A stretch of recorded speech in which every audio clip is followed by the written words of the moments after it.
Hello students, कैसे हैं आप सब लोग।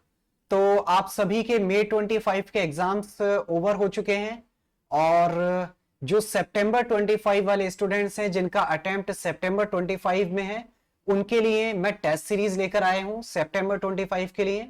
जैसे कि हमने मई 25 में टेस्ट सीरीज रखी थी, सिमिलरली और इंप्रूव्ड वर्जन के साथ में सितंबर 25 की हम टेस्ट सीरीज लेकर आ रहे हैं।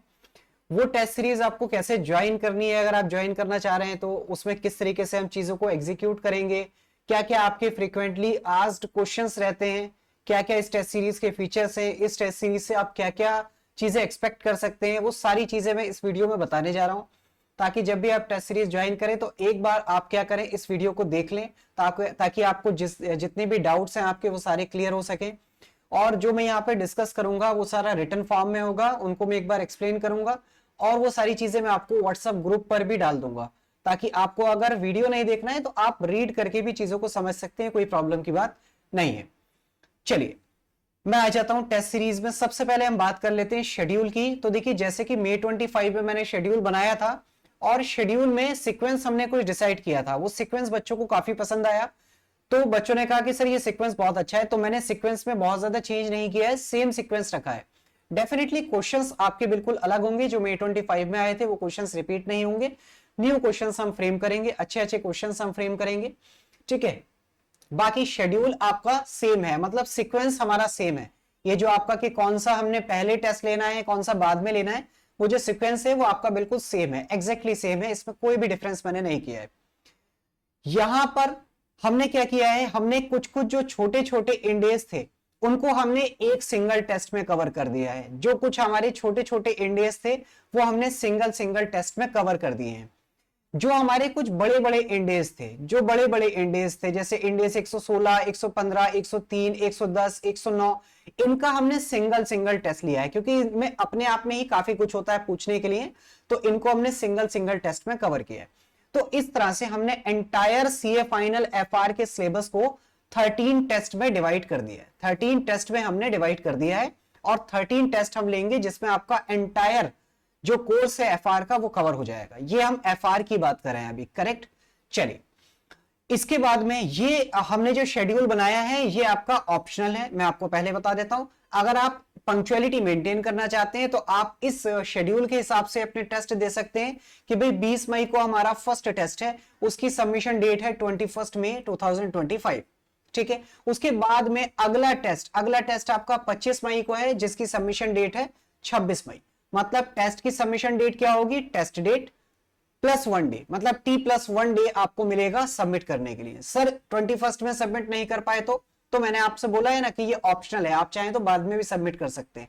लेकिन आपको लगता है नहीं नहीं मैं पंक्चुअलिटी में थोड़ा सा वीक रहता हूं तो मैं पंक्चुअल रहना चाहता हूं, तो डेफिनेटली आप इस शेड्यूल को फॉलो करके आप पंक्चुअल रह सकते हैं। अगर आप कहते हैं नहीं सर मैं टेस्ट तो दूंगा लेकिन हो सकता है सर मैं टेस्ट 3 पहले दे दूं, टेस्ट 5 पहले दे दूं, 1 बाद में दूं, या मैं कोई सा भी टेस्ट कभी भी देना चाहता हूं, तो आप दे सकते हैं, उसमें भी कोई प्रॉब्लम नहीं है। टेस्ट आपको चेक होकर मिलेंगे अगर आपने विद इन ड्यू डेट दिए हैं तो। सर ड्यू डेट क्या होगी, ड्यू डेट अभी आगे चल के डिस्कस करेंगे। अभी तो मैं आपको ये जो टेस्ट सीरीज का शेड्यूल है इसको मैं एक बार आपको शॉर्ट में डिस्कस करना चाह रहा हूं। ठीक है, तो आप देखेंगे इसमें सारे हमने टेस्ट को ब्लॉक वाइज स्प्लिट कर दिया है। ठीक है, चलिए आ जाइए, अब हम बात करते हैं कि आपके लिए क्या क्या इंस्ट्रक्शंस हैं जो आपको ध्यान में रखनी है इस टेस्ट सीरीज के लिए। सबसे पहला है टेस्ट का शेड्यूल। तो आपको टेस्ट का शेड्यूल फॉलो करना है, टेस्ट कैलेंडर फॉलो करना है। अगर आप टेस्ट कैलेंडर को फॉलो करना चाहते हैं तो मींस इट इज ऑप्शनल। उसके बाद में स्टूडेंट डिटेल, आपने अपना full name, contact number and email ID अपनी आंसर शीट पर जरूर मेंशन करनी है। ये 3 चीजें आपको अपनी आंसर शीट पर मेंशन करके देनी है एट एवरी टाइम। जब भी आप आंसर लिखेंगे ये 3 चीजें मेरे पास में आनी चाहिए। उसके बाद में क्वेश्चन पेपर सर कैसे मिलेगा हमें, तो भाई क्वेश्चन पेपर ना मैं गूगल ड्राइव पर अपलोड करूंगा, गूगल ड्राइव का एक्सेस आपको दूंगा। सर गूगल ड्राइव का एक्सेस आप कैसे देंगे, आपकी रजिस्टर्ड ईमेल आईडी पर दूंगा। सर रजिस्टर्ड ईमेल आईडी हमारी आपको कैसे मिलेगी, तो भाई इसको जब आप टेस्ट सीरीज को ज्वाइन करेंगे तो उसके लिए गूगल का फॉर्म मैं आपको दूंगा। गूगल के फॉर्म में जो आप ईमेल आईडी मुझे मेंशन करेंगे उसी ईमेल आईडी पर मैं आपको क्या दूंगा, गूगल ड्राइव का एक्सेस दूंगा। बात यहां तक समझ में आती है? वो कैसे एनरोलमेंट करना है वो एक अलग मुद्दा है, अभी नीचे आएंगे उसके बारे में। मतलब आपकी ईमेल आईडी पर गूगल ड्राइव का एक्सेस मिलेगा, जहां पर आपके क्वेश्चन पेपर और आंसर के सॉल्यूशन, जो आंसर कीज है वो आपको दोनों चीजें मिल जाएंगी।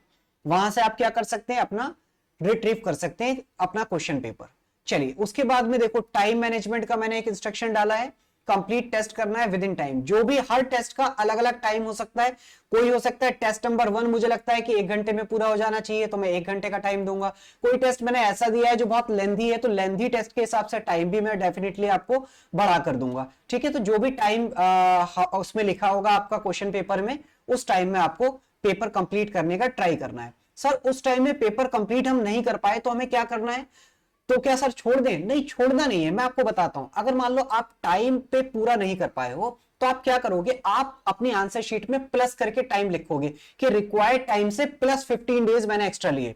मतलब आपको अगर पेपर आता है तो आपने पूरा करके देना है, या तो आपको आता ही नहीं है तब तो एक अलग बात हो गई। लेकिन अगर आपको लगता है कि भाई 5 क्वेश्चन सर ने दिए थे, 5 में से 4 तो मैंने कर दिए, 5वां क्वेश्चन भी आता तो है मुझे, लेकिन जो सर ने टाइम अलॉट किया था वो टाइम मेरा ओवर हो चुका है, तो अब मैं क्या करूं, क्वेश्चन को छोड़ दूं क्या? नहीं, छोड़ना नहीं है। आपने क्या कर देना, उस क्वेश्चन को अटेम्प्ट करना है और प्लस टाइम करके लिख देना है। उससे क्या होगा ना, उससे मुझे ये पता लगेगा कि अच्छा आपको 15 मिनट एक्स्ट्रा लगे इस पेपर को करने में। आप अगर आंसर को अटेम्प्ट करेंगे तो एटलीस्ट मैं चेक तो कर पाऊंगा ना कि वो आंसर आपने सही भी लिखा है, कॉन्सेप्चुअली आप स्ट्रांग हो भी उस क्वेश्चन में या नहीं, प्रेजेंटेशन आपकी अच्छी है या नहीं, तो एटलीस्ट मैं चेक कर पाऊंगा। तो इसलिए आप प्लस टाइम करके ले सकते हैं। आपने देखना है कि जो प्लस टाइम है उसको ट्राई करना है टेस्ट बाय टेस्ट, आपको इंप्रूव करते जाना है कि वो आप एक्स्ट्रा टाइम अगर ले रहे हो शुरुआत के टेस्ट में, तो वो आगे आने वाले टेस्ट में टाइम घटता चला जाना चाहिए। और एट द एंड आपका टाइम लास्ट वाले टेस्ट में तो एटलीस्ट सिचुएशन ये होनी चाहिए कि आपका टेस्ट का टाइम एक्स्ट्रा लेना ही नहीं पड़ा और विद इन टाइम फ्रेम ही आपने पूरा कर लिया। तो जब आप प्लस टाइम करके लिखते जाओगे ना अपनी आंसर शीट में, तो आपको भी एक अपनी इंप्रूवमेंट पता लगेगी कि पिछली बार रिक्वायर्ड टाइम से 15 मिनट एक्स्ट्रा लिए थे, अगले टेस्ट में रिक्वायर्ड टाइम से सिर्फ 10 मिनट ही मुझे एक्स्ट्रा लेने पड़े पूरा टेस्ट करने में, उससे अगले टेस्ट में सिर्फ 5 ही मिनट एक्स्ट्रा लेने पड़े। तो इस तरह से आपको देखना है। या फिर सिचुएशन नेगेटिव जा रही है कि हर बार मेरा एक्स्ट्रा टाइम बढ़ता चला जा रहा है, तो इसका मतलब ये प्रॉब्लमेटिक एरिया है। तो इस वजह से मैंने ये रूल बनाया कि आप प्लस टाइम करके लिख दो, पेपर को पूरा अटेम्प्ट करना है अगर आपको पूरा आता है। टाइम कम है इस वजह से नहीं छोड़ना है। बात समझ में आती है? चलिए, आंसर फॉर्मेट सर कैसे करना है? आपको वेरी स्ट्रक्चर्ड मैनर में करना है। वैसे तो देखिए आप करेंगे, मैं अपनी रिकमेंडेशंस दूंगा आपको, इसी बात के लिए तो टेस्ट सीरीज है कि अगर आपने कोई भी गड़बड़ करी है वो मैं आपको बताऊं, उसमें इंप्रूव करूं आपको। लेकिन अपनी तरफ से आपको क्या कोशिश करनी है कि आपको स्ट्रक्चर्ड मैनर में देना है आंसर। उसमें मैं 2-3 पॉइंट आपको बता देता हूं कि सर स्ट्रक्चर्ड मैनर कैसा होता है। एफआर की बात कर रहे हैं तो एफआर की बात कर रहे हैं।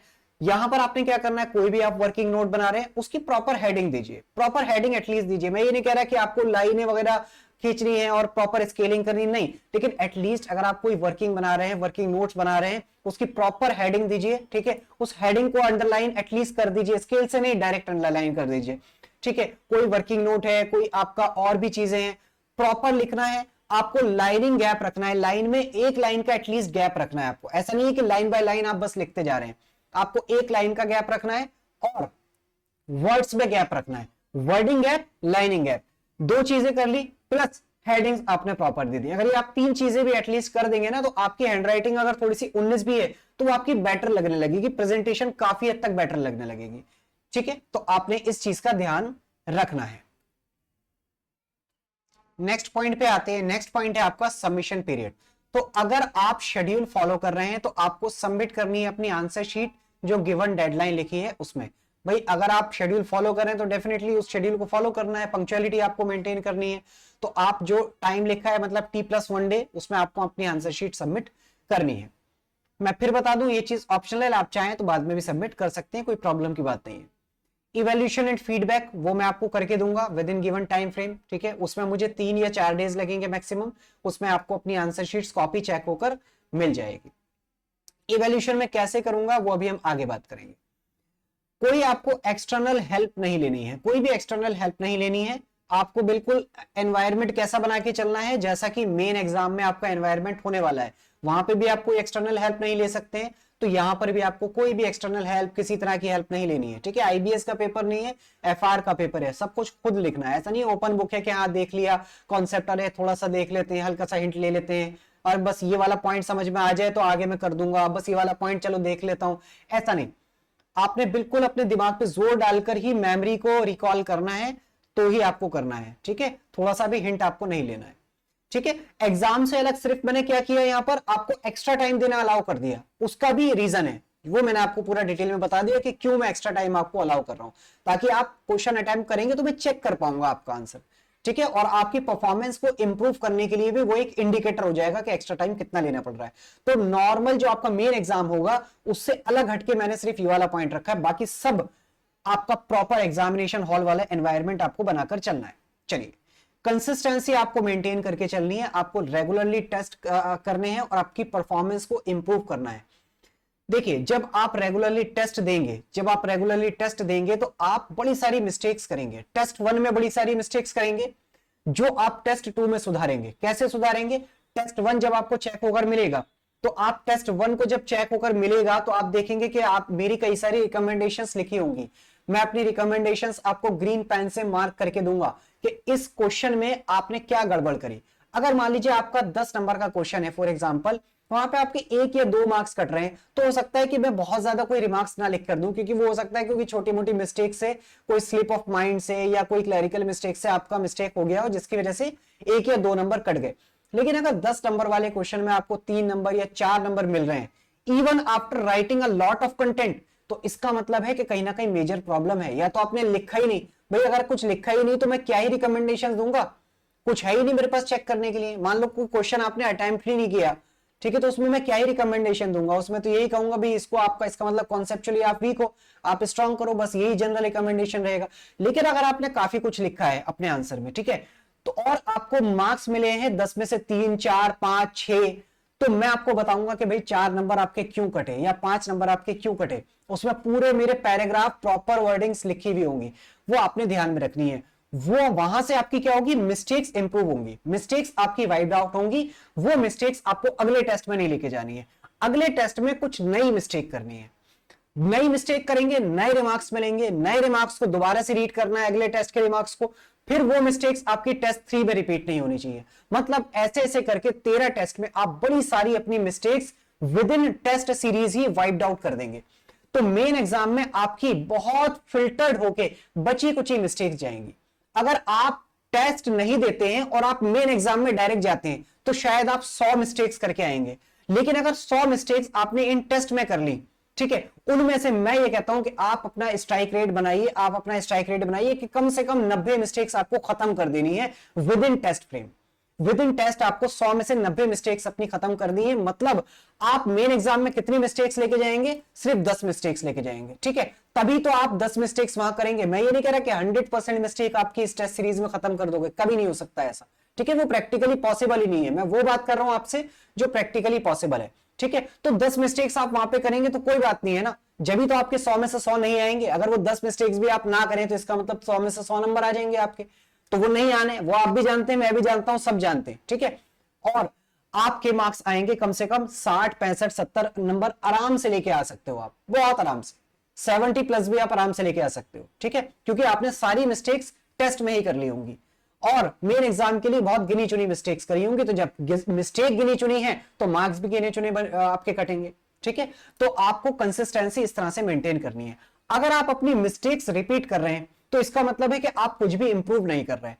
आपने मिस्टेक्स रिपीट नहीं करनी, ये चीज मैं बार बार बता रहा हूं, क्योंकि लास्ट May 25 की टेस्ट सीरीज में मैंने देखा स्टूडेंट्स अपनी मिस्टेक्स बड़ी सारी रिपीट कर रहे थे। मैंने उनसे हमेशा कॉल करके यही बोला कि आप मिस्टेक्स अपनी रिपीट कर रहे हो, आप क्यों अपनी मिस्टेक्स पे काम नहीं कर रहे हैं? कि इसी तरह की मिस्टेक आपने टेस्ट 3 में भी करी, सेम तरह की मिस्टेक आप टेस्ट 4 में भी कर रहे हो। अब बच्चा कहता है सर ये वाली मिस्टेक तो मुझसे हो ही जाती है, तो ऐसा कैसे हो रहा है? आपका माइंडसेट ऐसा नहीं होना चाहिए कि सर ये तो मिस्टेक मुझसे होती ही होती है। अरे ऐसे कैसे होती है? एक बार हो गई, 2 बार हो गई, तीसरी बार कैसे हो रही है? आपको इंप्रूव करना पड़ेगा, तभी ये टेस्ट सीरीज ज्वाइन करने का, टेस्ट देने का और इवन मेरे चेक करने का फायदा है कि भाई मैंने एक बच्चे को पिछले टेस्ट में 5 मिस्टेक्स बताई थी, जिसमें से उसने 3 या 4 मिस्टेक्स इंप्रूव कर ली। इस टेस्ट में वो मिस्टेक्स एटलीस्ट मुझे नहीं दिखी, तो मुझे भी एक अच्छा कॉन्फिडेंस मेरा भी बिल्ड होगा कि हाँ इस टेस्ट से स्टूडेंट को बेनिफिट हो रहा है और ये स्टूडेंट अपनी चीजें इंप्रूव करके मेन एग्जाम में अच्छा अटेम्प्ट कर पाएगा। अगर आप नहीं कर रहे हैं, अपनी इंप्रूव मिस्टेक्स को वाइप्ड आउट नहीं कर रहे, तो मेरे लिए भी टेंशन है कि भाई क्यों इंप्रूव नहीं हो रहा, आपके लिए तो है ही क्योंकि एग्जाम तो आपको देना है, ठीक है। तो यहां पे आपको कंसिस्टेंसी मेंटेन करके रखनी है, अपने आप को ट्रैक करना है और इंप्रूव करते जाना है, ये बहुत इंपॉर्टेंट चीज है। सर रजिस्ट्रेशन कब से स्टार्ट होंगे, तो भाई रजिस्ट्रेशन आपके स्टार्ट हो जाएंगे 18 मई से, 18 मई से आपके रजिस्ट्रेशन होंगे। और सर कब तक रजिस्ट्रेशन हम एनरोल कर सकते हैं, वो देखो आपके कब एंड होंगे, एंड ऑन 31 जुलाई 2025, और enrolment of 100 students which ever is earlier. Sir ये तो लॉ की लैंग्वेज आपने लिख दी, हाँ भाई लॉ की लैंग्वेज मैंने लिखी है। तो देखो मैं 31 जुलाई तक का टाइम रखूंगा इसमें कि 31 जुलाई तक अगर आप ज्वाइन करना चाहते हैं तो आप कर सकते हैं, या फिर 31 जुलाई से पहले अगर मेरे 100 स्टूडेंट्स एनरोल कर गए, 100 स्टूडेंट्स ने एनरोल कर दिया, तो भी मैं ये टेस्ट सीरीज की ज्वाइनिंग फिर नहीं लूंगा, मतलब मैं गूगल फॉर्म को अनपब्लिश कर दूंगा, मतलब एनी हाउ मैक्सिमम 100 स्टूडेंट्स ही मैं सर्व करूंगा। सर इसका रीजन ज्यादा क्यों नहीं कर रहे, तो देखो मेरे पास में क्या है, मैं आपको बहुत फ्रेंकली बता देता हूं, मैं खुद ही सारी चीजें मैनेज करता हूं, मैं वन मैन आर्मी हूं, मैं ही आपका सारा टेक्निकल वाली पॉइंट्स भी संभालता हूं, मैं ही आपके टेस्ट बनाता हूं, मैं ही आपके टेस्ट चेक करता हूं, मेरे पास कोई लंबी चौड़ी टीम नहीं है, अपनी टीम के नाम पे मैं अकेला ही हूं, मैं ही टीम हूं, मैं ही सिंगल हूं, ठीक है। तो मैं बिल्कुल फ्रेंकली आपको बता देता हूं, और मैं ऐसा भी नहीं करता हूं कि मैं टेस्ट जो है किसी ग्रेजुएट बच्चों को दे दिया या किसी स्टूडेंट्स को दे दिया और उनको जो है आंसर की दे दी और आपकी कॉपी दे दी और उनसे कह दिया भाई फिगर मैच करे तो नंबर दे देना, फिगर मैच ना करे तो नंबर काट लेना, और रोबोटिक तरीके से आपकी आंसर शीट चेक हो रही है। वैसा भी मुझे नहीं करना है, मैं खुद चेक करता हूं पर्सनली। तो पर्सनली जब मैं चेक करता हूं तो डेफिनेटली मेरे पास में एक लिमिट है कि मैं कितनी कॉपीज चेक कर सकता हूं। तो मैंने लास्ट टेस्ट में देखा कि मैंने लगभग 100 स्टूडेंट्स को एनरोल किया था पिछली टेस्ट सीरीज में, तो मैं उतने में फुल्ली ऑक्यूपाइड हो गया था, मतलब अगर थोड़ी और ज्यादा होती तो शायद मैं चेक ही नहीं कर पाता। तो इसलिए मुझे कैपेसिटी पता लग गई कि बस इतनी ही कॉपीज में चेक कर सकता हूं, तो मैंने इसीलिए 100 का ही टारगेट बनाया, क्योंकि इसके बाद अगर मैंने एनरोल करा लिया कि भाई और ज्यादा एनरोलमेंट ले लो, तो शायद मैं उस क्वालिटी से चेक नहीं कर पाऊंगा जिस क्वालिटी से मुझे लगता है कि चेक करनी चाहिए और जिसके बाद आपको कुछ बेनिफिट होगा भी। तो दैट्स वाई मैंने ये डिसाइड किया कि 100 से ज्यादा एनरोलमेंट मैं नहीं लूंगा एनी हाउ, ठीक है। तो ये मैंने आपको बता दिया है। तो आपका मान के चलिए 31 जुलाई लास्ट डेट है, 31 जुलाई से पहले भी एंड हो सकता है, तो आप अकॉर्डिंगली आप प्लान कर सकते हैं। उसके बाद में सर सबमिट कब तक करनी है, आपने कहा भाई अनशेड्यूल्ड है तो आप कभी भी सबमिट कर दो। अब कभी भी सबमिट कर दो का क्या मतलब है, ऐसा थोड़ी है, कुछ ना कुछ ड्यू डेट तो होगी ना, ऐसा थोड़ी कि पेपर से एक दिन पहले आप मुझे अपनी टेस्ट सबमिट कर रहे हो, ठीक है। तो उसकी ड्यू डेट हमने बनाई है 12 अगस्त 2025।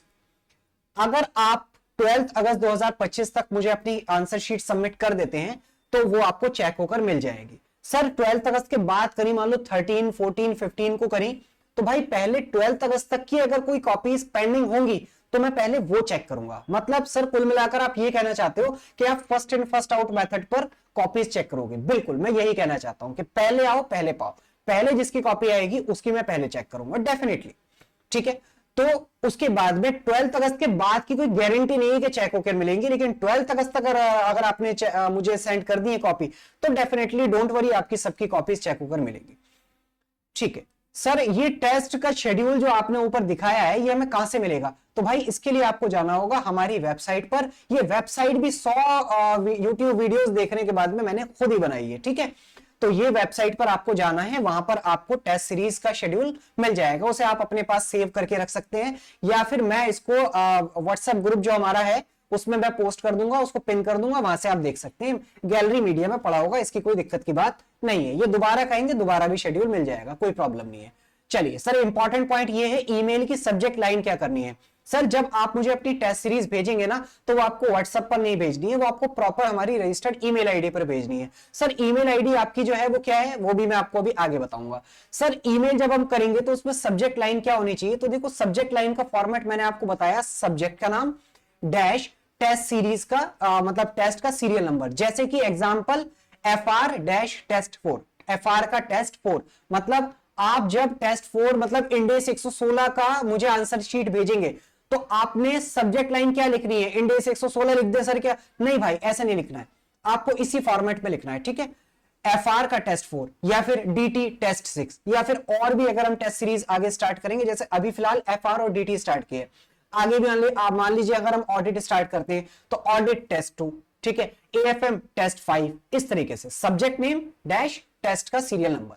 बात समझ में आती है, ये आपका सब्जेक्ट लाइन रखना है। इससे हमें क्या होगा ना, हमें इजी रहेगा चेक करना, आइडेंटिफाई करना चीजों को, तो हम जल्दी काम कर पाएंगे। जल्दी काम कर पाएंगे तो आपको जल्दी टेस्ट सीरीज चेक होकर मिल जाएगी, तो अल्टीमेटली हमारा और आपका दोनों का टाइम सेव होगा। तो हमें इसी तरीके से काम करना है ताकि हमारी अंडरस्टैंडिंग बनी रहे कि क्या चीज कैसे करनी है। उसी चीजों के लिए ये वीडियो मैंने बनाई है।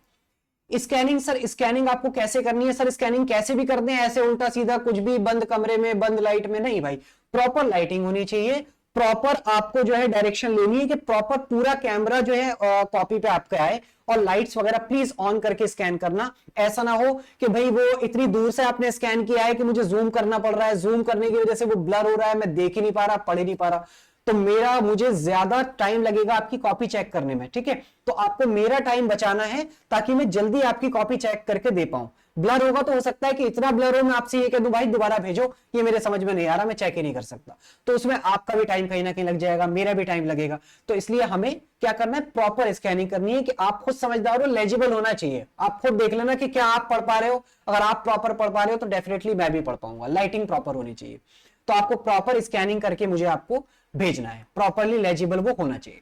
ठीक है, ये मैंने आपको इंस्ट्रक्शंस कुछ बता दिए हैं।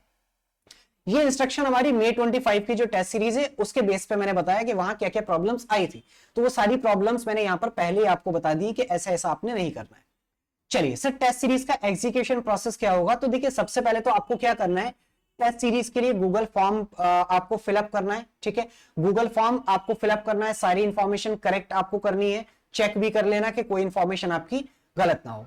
ठीक है, गूगल फॉर्म आप फिलअप जब कर दोगे तो मैं आपको गूगल ड्राइव का एक्सेस दूंगा। गूगल ड्राइव का एक्सेस आपको रजिस्टर्ड ईमेल आईडी पर मिलेगा जो आपने गूगल फॉर्म में एंटर की होगी।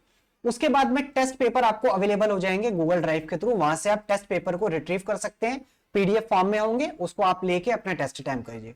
उसके बाद में जब आप टेस्ट पेपर को अपना सॉल्व कर लेंगे, टेस्ट पेपर सॉल्व करके आपको पीडीएफ फॉर्मेट में कंबाइन पीडीएफ, मान लीजिए डेफिनेटली आपका जब टेस्ट देंगे तो आप 10 12 15 पेज का टेस्ट बनता है नॉर्मली फॉर एग्जांपल, तो वो कंबाइन करके आपने पीडीएफ मुझे सेंड करनी है। ऐसा नहीं है कि मल्टीपल पीडीएफ आपने सेंड करनी है।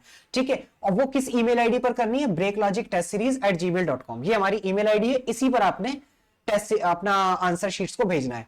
आंसर कॉपीज आपकी 3 दिन के अंदर यूजुअली आपको मिल जाएंगी। ठीक है, 3 दिन के अंदर आपको मिल जाएंगी, क्योंकि मैं खुद चेक करता हूं तो इसलिए मैं आपको एक छोटी सी पॉइंट भी बता देता हूं कि कभी हो सकता है कि मेरे साथ में कोई ऐसे अनअवॉइडेबल रीजन हो जिसकी वजह से आपका 3 दिन से ज्यादा टाइम लग जाए, तो उसमें घबराना नहीं है, टेस्ट आपको चेक होकर मिल जाएगा, कोई प्रॉब्लम की बात नहीं है।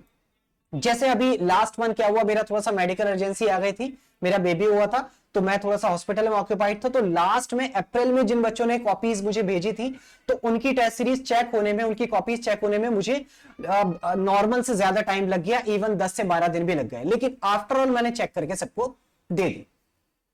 ठीक है, तो नॉर्मली आपको 3 दिन लगेंगे, लेकिन अनयूजुअल सर्कमस्टांसेस में ज्यादा भी लग सकते हैं, वो मैंने आपको बता दिया। चलिए सर, टेस्ट सीरीज का गूगल फॉर्म कैसे फिलअप करना है? तो आप देखो कि आपने क्या करना है, हमारी वेबसाइट ओपन करनी है, इस वेबसाइट पे डायरेक्ट आप लिंक पे क्लिक करेंगे, वेबसाइट ओपन हो जाएगी। उसके बाद में आपको दिखेगा एक tab, CA final test series सितंबर 25, वहां पर आपको जाना है। वहां पर आपको ना एक रेड बटन मिलेगा, financial reporting and direct tax, उस पर आपको रेड बटन पर क्लिक करना है। वहां से आपका एक गूगल फॉर्म ओपन हो जाएगा। गूगल फॉर्म में आपने अपनी email ID, full name, mobile number जो आपका व्हाट्सएप वाला होगा और अपना ही देना है, पापा का, मम्मी का, बहन का, भैया का, किसी का नहीं देना है। ठीक है, चूज योर सब्जेक्ट, आपको अपना सब्जेक्ट चूज करना है। ठीक है, उसके बाद में आपको नेक्स्ट पर क्लिक करना है। नेक्स्ट पर क्लिक करने के बाद में जो भी रिक्वायर्ड पेमेंट्स आएंगी वो आपको पेमेंट करना है। पेमेंट एक छोटी सी हमने पेमेंट ली है। अटैच करना है आपको पेमेंट का स्क्रीनशॉट, वो भी आपको नीचे मैंडेटरी अटैचमेंट में आएगा। उसके बाद में आपने क्या करना है, click on slide button, step number 8 में आपने क्या करना है, send me a copy of my responses. ठीक है, उसके बाद में आपने सबमिट बटन पर क्लिक करना है। उसके बाद में आपने अपनी ईमेल आईडी चेक करनी है।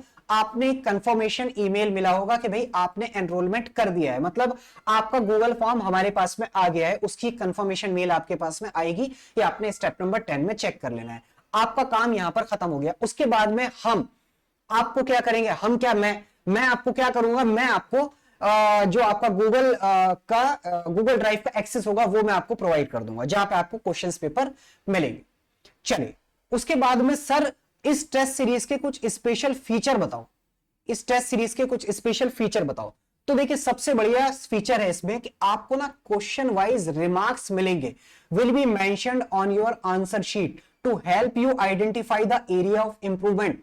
आपको क्वेश्चन वाइज रिमार्क्स मिलेंगे। जैसा मैंने आपको स्टार्टिंग में बताया कि अगर आपके 10 में से आपके 4 या 5 मार्क्स आए और आपने आंसर लिखा है प्रॉपर, उसके बाद भी आपके एक क्वेश्चन में 10 में से 4, 5, 6 मार्क्स आ रहे हैं, तो वो 4 मार्क्स, 5 मार्क्स या 3 मार्क्स क्यों कटे हैं, उसका रीजन आपको प्रॉपर मैं डिस्क्राइब करके लिखूंगा, बिल्कुल यूजर फ्रेंडली लैंग्वेज में, कि आपको आराम से समझ में आएगा कि अच्छा मैंने ये करना था, ये नहीं किया, या मैंने ये कर दिया, ये तो करना नहीं था, मैंने तो ऐसे गलत कर दिया, मेरी तो प्रेजेंटेशन खराब बताई है सर ने, मेरे तो कॉन्सेप्ट बड़े वीक बताए सर ने इस क्वेश्चन में।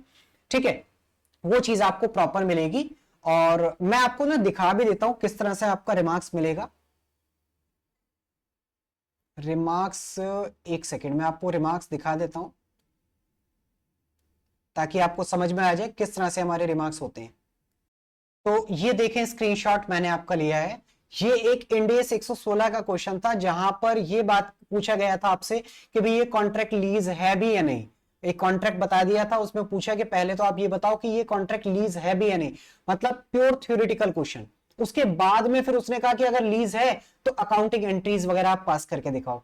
तो जब स्टूडेंट ने एनालिसिस किया तो एनालिसिस में उसने काफी सारी कमियां छोड़ दी, मतलब उसने प्रॉपर एनालिसिस नहीं किया। तो देखो मैंने यहां पर क्या रिमार्क्स लिखा कि आपका इवैल्यूएशन तो अच्छा है but you missed the analysis of lease payment specifically in substance fixed lease payment which is the core concept of this question.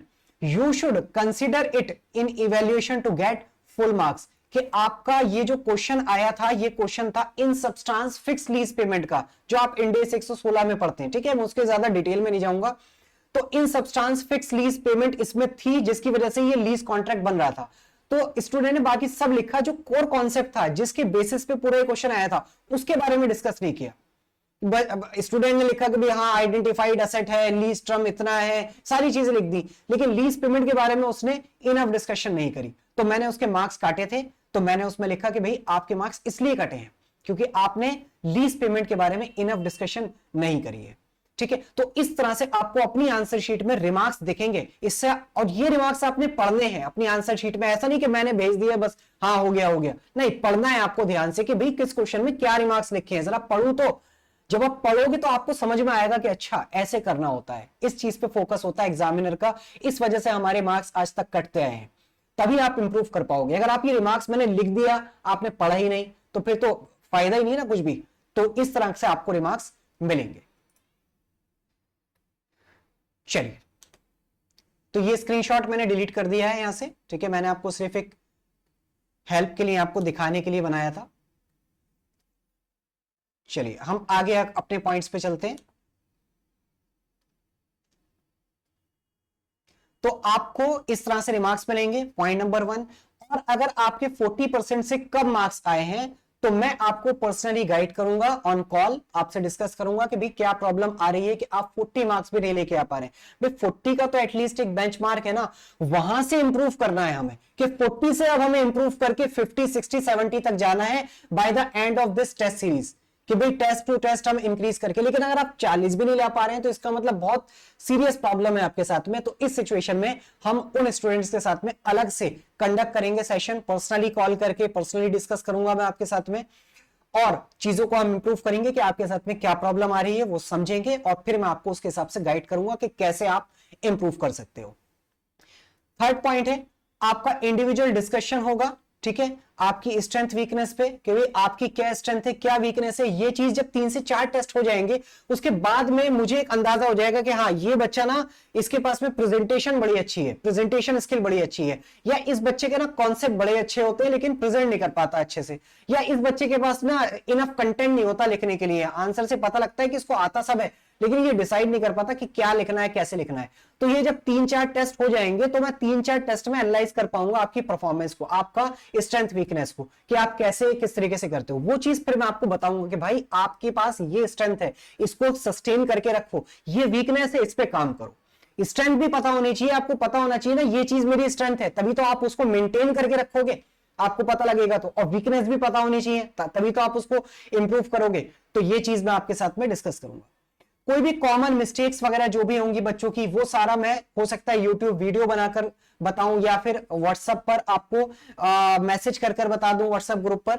इस तरह से हमारा रहेगा ताकि सारी मिस्टेक्स से सारे स्टूडेंट जो है अवेयर रह सके कि भाई इस पर्टिकुलर बच्चे ने ये मिस्टेक्स करी थी, हमें ऐसी मिस्टेक नहीं करनी है। हो सकता है उस बच्चे ने अभी तक नहीं करी हो, लेकिन हो सकता है ये मिस्टेक आगे कर देता हो, तो अगर उसको पहले ही पता लग जाता कि भाई इस तरह की मिस्टेक भी हो जाती है हम लोगों से एज एन स्टूडेंट, तो पहले ही आप लोग अवेयर हो सकोगे। तो सबकी मिस्टेक्स सबको हम बताएंगे, ठीक है। उसके बाद में जो भी आपके स्क्रीनशॉट्स में आपको भेजूंगा, जो भी मेरे इंपॉर्टेंट रिमार्क्स होंगे, जैसा भी मैंने आपको दिखाया था, इस तरह के रिमार्क्स जो हमारे पास्ट स्टूडेंट्स हैं उनको पता है कि मैं किस तरह से पोस्ट करता हूं। मैं स्क्रीनशॉट लेता हूं बच्चे की आइडेंटिटी हाइड करके और स्क्रीनशॉट में व्हाट्सएप ग्रुप पर पोस्ट कर देता हूं, ताकि सारे बच्चे देख लें कि अच्छा इस तरह से करेंगे तो ये मार्क्स कटेंगे, या इस क्वेश्चन में ऐसे करना होता है, तो वो सबके लिए हेल्पफुल रहेगा।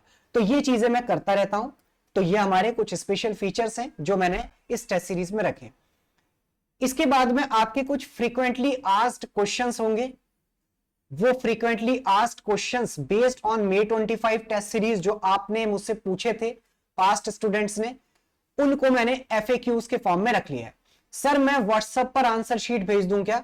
नहीं, सिर्फ आपको रजिस्टर्ड ईमेल आईडी से हमारी रजिस्टर्ड ईमेल आईडी पर भेजनी है, ठीक है। व्हाट्सएप पर मैं एक्सेप्ट नहीं करूंगा। सर मैं क्या बल्क में आंसर शीट भेज दूं? मैं ना क्या करूंगा सर, मैं टेस्ट करता रहूंगा, टेस्ट करके अपने पास रख लूंगा। टेस्ट 1 अपने पास रख लिया, टेस्ट 2 करा फिर अपने पास रख लिया, टेस्ट 3 करा फिर अपने पास रख लिया, और फिर जब 7-8 टेस्ट इकट्ठे हो गए वो मैंने एकदम से आपके पास में शूट कर दिया, इकट्ठे मेल कर दिए। तो भाई ऐसा प्लीज बिल्कुल मत करना।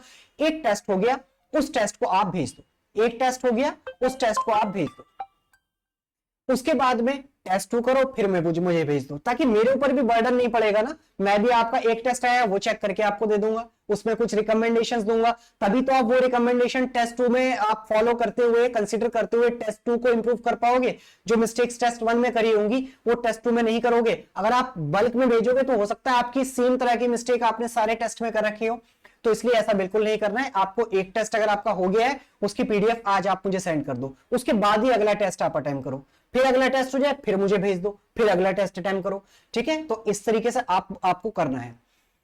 चलिए सर व्हाट्सएप ग्रुप ज्वाइन करना कंपलसरी है क्या?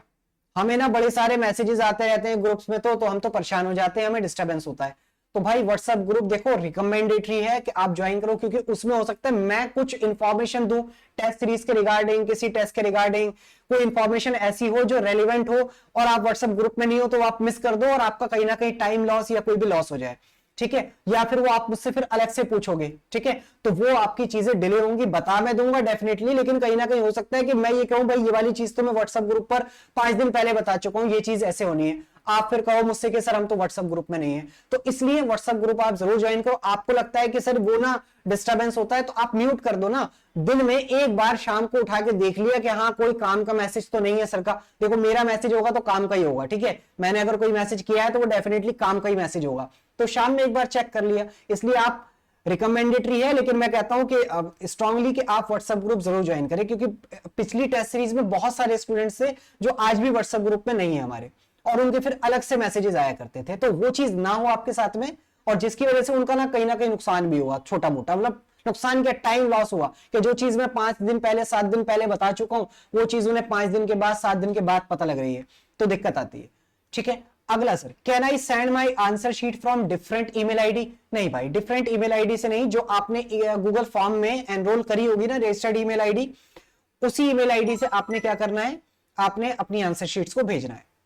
सर कंपलसरी है क्या टेस्ट सीरीज के शेड्यूल को फॉलो करना? तो मैंने पहले ही बता दिया, अगर आप पंक्चुअलिटी मेंटेन करना चाहते हो, आपको लगता है कि नहीं सर मैं तो ना पंक्चुअल नहीं हो पाऊंगा, तो मैं आपका टेस्ट सीरीज अगर शेड्यूल फॉलो कर लूं तो शायद मैं पंक्चुअलिटी कुछ हद तक मेंटेन कर सकूं, तो आप वेलकम है, आप फॉलो कर लो, अच्छी बात है। आपको लगता है नहीं सर मेरा ना अपना ही शेड्यूल बना हुआ है, मेरा सिर्फ FR ही नहीं है और भी सब्जेक्ट्स है मुझे उन्हें भी मैनेज करना है, तो आप अपने हिसाब से दे दो, मैंने आपको बता दिया, तो ये आपका ऑप्शनल है।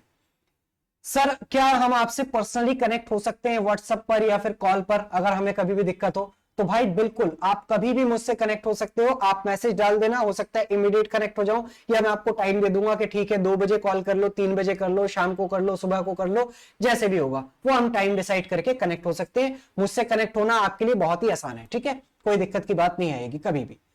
सर मुझे आंसर की कब मिलेंगी? तो देखो आंसर की में हमने ना अच्छा इंप्रूवमेंट किया है इस बार। जैसे पिछली बार क्या दिक्कत हुई थी, मैंने आंसर कीज लेट अपलोड करी थी।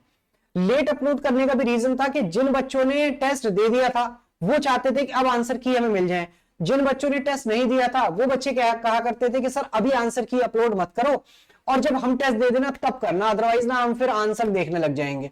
तो अब मैं बड़ा डिलेमा में, आधे बच्चे कह रहे हैं भेज दो आंसर की, आधे कह रहे हैं नहीं सर अभी अपलोड मत करना। और गूगल ड्राइव एक ही है, तो जब वहां पर अपलोड करूंगा तो सबको देखेगी। तो भाई इस बार मैंने डिसाइड किया है कि मैं इमीडिएटली आंसर की अपलोड कर दूंगा। ठीक है, आपको अपना मेंटेन करके रखना है ना। अगर आपने अभी टेस्ट नहीं दिया है तो आप आंसर की उसमें सब्जेक्ट में लिखा होगा, रीनेम करके लिखा होगा कि ये आंसर है, इसे ओपन करके मत देखो ना। बच्चे कहते हैं सर फिर हम ना आंसर की खोल के देख लेंगे। ओ भाई जब दिख रहा है ये आंसर है तो मत खोलो ना उसको, आप उस फाइल को, जो क्वेश्चन पेपर वाली फाइल है उसको खोलो। जब क्वेश्चन पेपर आप अपना टेस्ट पेपर कर दो उसके बाद देख लेना आंसर। ठीक है, तो मुझे लगता है ये कोई बड़ी प्रॉब्लम नहीं है। तो इस बार मैं आंसर की सारी साथ के साथ साइमल्टेनियसली अपलोड करता चलूंगा। ठीक है, 1-2 दिन का मैक्सिमम गैप हो सकता है, इससे ज्यादा नहीं। सर इसके बाद में क्या फुल टेस्ट सीरीज भी कवर होगा इसमें? फुल टेस्ट जो आपका 100 मार्क्स का होता है, नहीं, ये आपके सिर्फ चैप्टर वाइज टेस्ट है, फुल टेस्ट इसमें कवर नहीं है। चलिए अब सर ये जो भी कुछ हम करते हैं, ये जो भी कुछ हमने किया, इससे फाइनल आउटकम हमें क्या मिलेगा? फाइनल आउटकम हमें क्या मिलेगा? भाई जो भी कोई आप काम करते हो तो उसका एक फाइनल आउटकम होता है ना। आप कुछ भी लाइफ में काम करते हो उसका एक फाइनल आउटकम होता है। तो ऐसी इस टेस्ट सीरीज का क्या फाइनल आउटकम है? भाई आप इतना पढ़ रहे हो, आप इतना पढ़ रहे हो, दिन रात पढ़ते हो, एग्जाम दोगे, इसका फाइनल आउटकम क्या है? भाई मेंबरशिप नंबर मिल जाएगा, दैट्स इट। भाई यही फाइनल आउटकम है इतना कुछ पढ़ने का, कि अल्टीमेटली क्या अचीव करना है? Membership number. Your membership number, your degree is your final outcome, उसी के लिए तो ये सब कर रहे हैं। तो अब सर ये जो टेस्ट सीरीज हम कंडक्ट करें इसका भी क्या कोई फाइनल आउटकम है? तो हाँ भाई इसका भी एक फाइनल आउटकम है। इसके आपको फाइनल आउटकम क्या अचीव करने हैं? ये 6 फाइनल आउटकम्स अचीव करने हैं। ये 6 फाइनल आउटकम्स आपको और मुझे दोनों को अचीव करने हैं। एक्चुअल में तो आपको अचीव करने क्योंकि आपका पेपर है, लेकिन ये 6 फाइनल आउटकम्स आप अचीव कर पाओ उसके लिए मैं आपके साथ में हूं, मैं आपकी हेल्प करूंगा, मैं आपको गाइड करूंगा। ठीक है सर, पहला फाइनल आउटकम हमें क्या अचीव करना है? No marks are deducted. मतलब ये फाइनल आउटकम आपको किस दिन देखने हैं? सर 1 सितंबर है कल, आज आप बैठे हो 31 अगस्त 2025 वाले दिन, कल आपका एफआर का पेपर है, 2 बजे शुरू होने वाला है। आज रात हो चुकी है सर, आज के दिन की पढ़ाई हम कर चुके, अब बस सोने जा रहे हैं सुकून की नींद, ताकि कल फ्रेश उठ के पेपर देने जाएं। तो अब सोने से पहले 31 अगस्त वाले दिन सोने से पहले आपको क्या फाइनल आउटकम चेक करने, वो मैं आपको बता रहा हूं। ये फाइनल आउटकम क्या आपने अचीव कर लिए या नहीं करे, ये आप मुझे 31 अगस्त को रात को 10 बजे के बाद लिखकर भेजोगे व्हाट्सएप पर कि हाँ सर ये फाइनल आउटकम जो आपके थे टेस्ट सीरीज के हमारे, वो हमने अचीव कर लिए हैं। सर क्या है फाइनल आउटकम वो तो बताइए, आप बातें कर रहे हैं बस। चलो पहला फाइनल आउटकम है कि no marks are deducted due to bad presentation. Sir मेरी प्रिपरेशन इतनी अच्छी है कि मेरा एक भी मार्क्स इस वजह से नहीं कट सकता कि मेरी प्रेजेंटेशन अच्छी नहीं थी। सर किसी और रीजन से कट जाए मेरा मार्क्स तो अलग बात है, कोई बात नहीं, बर्दाश्त कर लूंगा, लेकिन बैड प्रेजेंटेशन मेरी आंसर शीट में थी, इस वजह से कल के एग्जाम में मेरा एक नंबर भी नहीं कट सकता। ये फाइनल आउटकम आपको अचीव करना है। इसको अचीव करने में मैं आपकी हेल्प करूंगा थ्रू माई रिमार्क्स, कि अगर आपकी बैड प्रेजेंटेशन है तो मैं आपको आपकी आंसर शीट में बताऊंगा, लिखकर बताऊंगा अपने रिकमेंडेशन कि भाई आपकी प्रेजेंटेशन ये खराब है, आपको ऐसे करना चाहिए तो ज्यादा अच्छा होगा। बात समझ में आती है? सेकंड क्या अचीव करना है आपको? Sir no marks are deducted due to not reading question properly. Sir मेरा एक भी मार्क्स इस वजह से तो बिल्कुल नहीं कट सकता कि मैंने क्वेश्चन को प्रॉपरली रीड नहीं किया है। सर प्रॉपरली रीड करना मुझे आ गया है क्वेश्चन को, ठीक है, ये चीज भी मैं आपको अपने रिमार्क्स के थ्रू बताऊंगा कि अगर आपने कहीं पे क्वेश्चन को रीड गलत किया है, इस वजह से गलती करी है, तो मेरे रिमार्क्स आपको मिलेगा कि आपने ना इस क्वेश्चन को प्रॉपरली रीड नहीं किया, कोई इंपॉर्टेंट चीज थी जो आपने मिस कर दी क्वेश्चन में पढ़ने में, तो आपको अगली बार से इस तरह के क्वेश्चंस ध्यान से रीड करने हैं। ठीक है, तो आपको ये सेकंड फाइनल आउटकम अचीव करना है कि आपका क्वेश्चन पेपर को प्रॉपर रीड ना करने की वजह से कोई भी मार्क्स डिडक्ट नहीं होना चाहिए। थर्ड आउटकम क्या है sir? No marks are deducted due to not understanding questions requirement properly. Sir मेरा एक मार्क्स भी इस वजह से तो बिल्कुल नहीं कर सकता कि मैंने क्वेश्चन की रिक्वायरमेंट को ध्यान से नहीं समझा कि क्वेश्चन पूछ क्या रहा है। मतलब क्वेश्चन पूछ कुछ रहा है, मैंने कुछ से कुछ लिख के, कुछ से कुछ समझ के, कुछ से कुछ लिख के आ गया। ऐसा सर मेरे साथ बिल्कुल नहीं होगा कल के पेपर में, आई एम वेरी श्योर। मुझे क्वेश्चन की रिक्वायरमेंट को प्रॉपरली समझना आ गया है थ्रू दीज 13 टेस्ट। मैंने ये चीज एक्सपीरियंस गेन कर लिया है कि क्वेश्चन की रिक्वायरमेंट को किस तरीके से समझना है। चौथा, no marks are deducted due to not reading question completely, कि सर मैंने क्वेश्चन को कंप्लीटली रीड नहीं किया इस वजह से मेरे मार्क्स कट गए। ऐसा मेरे साथ तो नहीं हो सकता सर, किसी भी वजह से मेरे मार्क्स कट जाएं, लेकिन मैंने क्वेश्चन को कंप्लीट रीड नहीं किया है इस वजह से मेरे मार्क्स कट गए, ऐसा मेरे साथ नहीं होने वाला सर कल के पेपर में। आई एम वेरी श्योर कि कोई ऐसी रेलिवेंट इंफॉर्मेशन थी जो क्वेश्चन में रेलिवेंट थी, काम की थी, और वो मैं स्लाइटली बस पढ़ के आगे बढ़ गया और उसको कंसीडर करे भी नहीं सर, मैंने तो आंसर कर दिया, तो डेफिनेटली मेरा आंसर सर गलत होगी, अब क्या करूं सर। ऐसा मेरे साथ बिल्कुल नहीं होने वाला है कल के पेपर में। उसके बाद में पांचवा आउटकम क्या अचीव करना है आपको, no marks are deducted due to unable to decide the relevant content which should mention in the answer, कि सर मेरा मार्क्स इस वजह से बिल्कुल नहीं कट सकता कि रेलिवेंट कंटेंट क्या लिखना है सर वो डिसाइड नहीं कर पा रहा मैं। ऐसा मेरे साथ सर बिल्कुल नहीं होगा कि मैं रेलिवेंट कंटेंट क्या लिखना है वो मैं डिसाइड ही नहीं कर पाया, और मैं तो सर बस ऊट पटांग कुछ भी लिखकर आ गया, और मैंने तो पता नहीं क्या ही लिख दिया, मुझे तो समझ नहीं आ रहा था, तो मैंने तो बस लास्ट में ऐसे भर दिया अपनी तरफ से सर बना बना के ऐसे लिख दिया। ऐसा सर मेरे साथ बिल्कुल नहीं होगा। मैं रेलिवेंट कंटेंट मेंशन करके आऊंगा, पूरा प्रॉपरली एड्रेस करके आऊंगा, जो पूछा है प्रॉपर लिख के आऊंगा, और एग्जामिनर को मुझे मार्क्स देने में कोई दिक्कत नहीं आएगी। I am very sure. ये आपका पांचवा आउटकम है जो आपको अचीव करना है। और सर छठा फाइनल आउटकम आपको क्या अचीव करना है, और सबसे इंपॉर्टेंट कि मेरा एक भी मार्क्स सर इस वजह से नहीं कट सकता कि मैंने अपनी मिस्टेक्स टेस्ट में रिपीट करी थी, और वही मिस्टेक्स मैं कैरिड फॉरवर्ड करके सर मेन एग्जाम में लेकर चला गया, और मेन एग्जाम में भी सर मैं वही सारी मिस्टेक्स करके आ गया जो मैंने थ्रू आउट द टेस्ट करी थी। और सर मैं अपनी टेस्ट की मिस्टेक्स को वाइड आउट ही नहीं कर पाया, और मैं मेन एग्जाम तक उनको कैरीड करके बेड़ियों की तरह अपने पैर में बांध कर ले गया, और मैं मेन एग्जाम में भी वही सारी मिस्टेक्स कर आ गया। सर ऐसा मेरे साथ बिल्कुल नहीं होगा सर, मैं अपनी टेस्ट की मिस्टेक्स को रिपीट नहीं करूंगा, उनको सर सारी मैं वाइड आउट करता चलूंगा, और मेन एग्जाम में मेरी टेस्ट वाली मिस्टेक्स तो एटलीस्ट सारी खत्म कर दूंगा, ये एटलीस्ट 90% तो मिस्टेक्स में सारी खत्म कर दूंगा।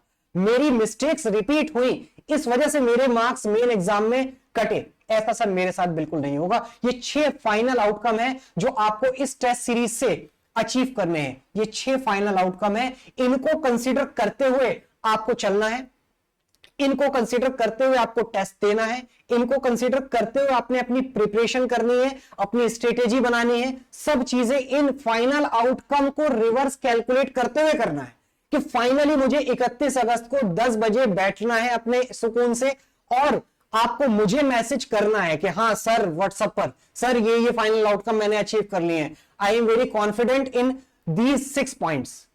ठीक है, तो ये सारा था आपके टेस्ट सीरीज के रिगार्डिंग इंफॉर्मेशन। इसके अलावा भी अगर आपको लगता है कि कोई इंफॉर्मेशन है जो मैंने यहां पर कंसीडर नहीं करी है, कोई पॉइंट आपका डाउट है जो आपको लगता है कि मैंने नहीं बताया है, वो आप अलग से मुझसे पूछ सकते हैं, कमेंट बॉक्स में पूछ सकते हैं, मुझे व्हाट्सएप कर सकते हैं डायरेक्टली, कॉल कर सकते हैं directly, I will explain you personally. ठीक है, तो मेरी तरफ से इस वीडियो में इतना ही था, और मिलते हैं टेस्ट सीरीज में, तब तक के लिए thank you and bye bye.